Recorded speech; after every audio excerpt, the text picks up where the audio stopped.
స్వర్ణాంధ్రప్రదేశ్ ను కౌరవ సభగా మార్చిన పాలకులకు జోహార్లు. అధికారంలోకి వచ్చిన నాటి నుంచి ఆడబిడ్డలపై చెలరేగిపోతున్న పాపాత్ములను చూస్తూ ఊరుకుంటున్న నాయకులకు, అధికారులకు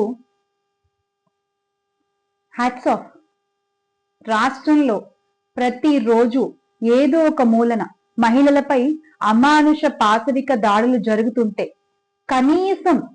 కనీసం నోరు మెదపని గౌరవ ముఖ్యమంత్రి, ఉప ముఖ్యమంత్రి, హోంమంత్రి గారులకు big wow. Red book, notebook అంటూ కక్ష సాధింపు రాజకీయాలపై దృష్టి పెట్టిన మీకు, మీ పాలనలో, మీ ఏలుబడిలో ఆడపిల్లల ఆక్రనందాలు వినిపించట్లేదా? మీరు గమనించట్లేదా? మీ నాయకుల అనుచరులే దుశ్శాసనులుగా మారి ఆడపిల్లలపై చెలరేగిపోతుంటే మీరు గుడ్డి గుర్రాల పళ్ళు తోముతున్నారా? కళ్ళ ముందే ఇంత జరుగుతున్నా అన్ని కళ్ళప్పగించి చూస్తూ ఉన్న మీరు కళ్ళుండి కబోదుల్లా మారిపోయారు. ఎందుకండి? ఎందుకు? మన రాష్ట్ర హోంమంత్రి గారు కూడా ఒక ఆడబిడ్డే కదా. అక్కర్లేని రాజకీయాలు మానేసి మానవ మృగాలపై దృష్టి పెట్టొచ్చు కదా.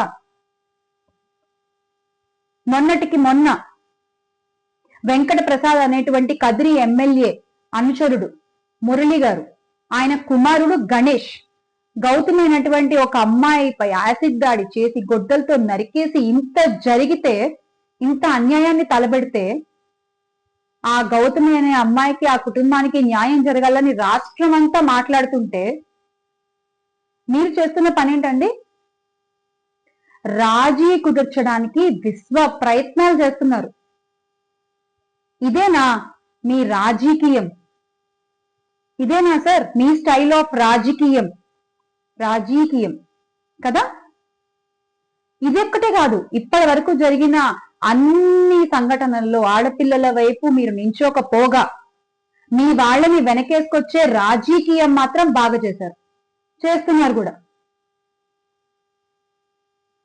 ఆడపిల్లల ఒంటి మీద చెయ్యి పడితే తక్షణమే తల నరికేటువంటి ప్రత్యేక చట్టాలు తీసుకొస్తానని మాట్లాడిన పెద్ద మనుషులు ప్రత్యేక పూజలు చేస్తున్నారు కానీ ప్రత్యేక చట్టాల కోసం సార్, ప్రత్యేక చట్టాలు అక్కర్లా.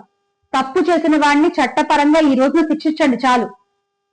ఇంకెన్ని దారుణాలు జరిగితే మీరు తెచ్చేటువంటి ఆ ప్రత్యేక చట్టాలు వస్తాయో నాకు తెలియదు కానీ మీరు ప్రత్యేక చట్టాల కోసం ప్రత్యేక పూజలు చేయక్కర్లేదు, ఆ చట్టాలు తేవక్కర్లేదు.